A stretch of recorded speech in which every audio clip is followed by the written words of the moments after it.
Hola, buenos días. Yo me llamo Sr.B y en este video vamos a practicar el pretérito y el imperfecto juntos. So we're going to practice using the preterite and imperfect together, or possibly separate, I don't know. If you haven't yet learned the differences between the two, you're going to want to do that first. This video is assuming that you've been learning and practicing both using the preterite and the imperfect together, possibly in the same sentences, or just distinguishing between the two.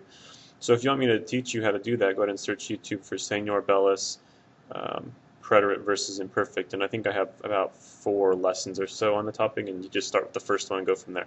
But if you've learned it, then let's get started here. What I have here are going to be 10 sentences, and what I want you to decide is should the verb be in the preterite or imperfect, and then conjugate it as well. So you can see the first 5 on the screen right now. Go ahead and pause the video and maybe write down your answers, and then I'm going to move down to the 6 through 10. So go ahead and pause it.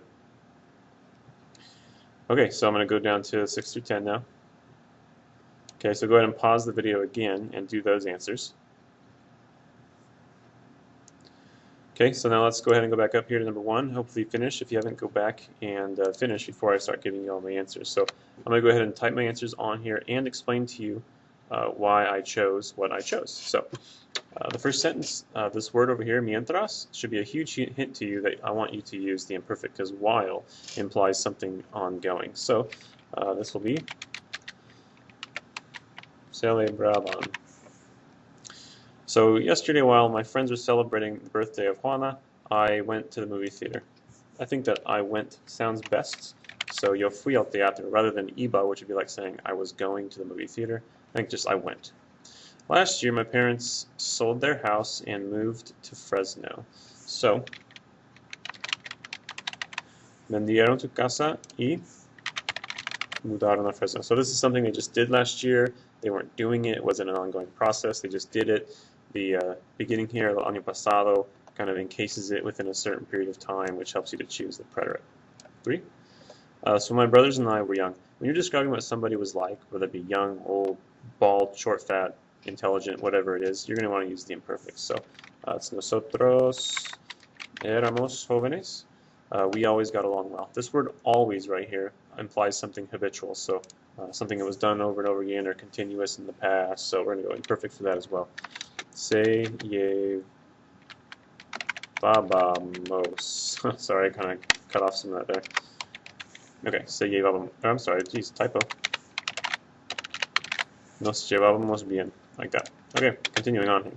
Last night when they watched TV, my sister left the house. So I think it's last night when they were watching TV, my sister left the house. So we'll go ongoing for this first one and say miraban la tele. Mi hermana salió de la casa. So they were doing this when this other thing happened. The day before yesterday, I didn't go to the movie because it was bad weather, so that's kind of encases it in the day before yesterday, so it has a beginning and an end, so we'll pick preterite for this first one and go fui. When you're describing the weather, we're going to want to choose the imperfect, so let's see ya. It was 2 o'clock at night. When you're talking about time, you're going to want to use the imperfect, so era, when my dog returned home. I'm going to go with the preterite on this, regresó a casa, because he just did it. He wasn't doing it, he just did it. Keep going down. Let's see, while, there's that word mientras, while. I should throw a big red flag for you and realize that it's going to be in the imperfect. So, estudiaba por su examen, su papá le hizo.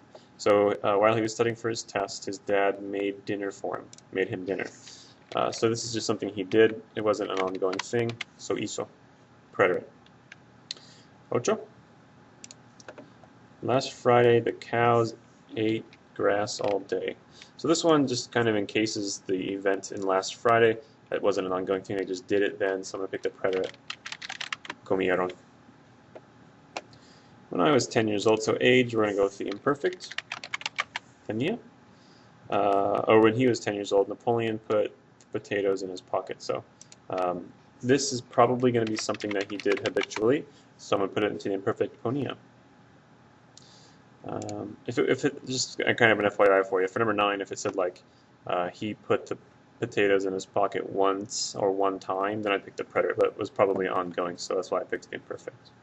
Last one here, number 10. Mi novia So we're describing what she looked like. We're going to pick the imperfect for descriptions like that. So she had blonde hair when she lived in that city. I didn't really specify a beginning or an end for living in that city, so we're going to pick that one in the imperfect as well and say vivia. So hopefully that makes sense for you. If you want to download this handout, should have said this earlier, if you want to download this handout and handwrite in your answers, you're welcome to do so. I'll put a link in the description of the video. And then also on that handout, if you're just to open it in your web browser, there are some links right here that will take you to my 1, 2, 3, and 4 lessons on the preterite versus imperfect. If you have questions about anything, leave a comment in the comment section below. Otherwise, thanks for watching, and we'll see you next time.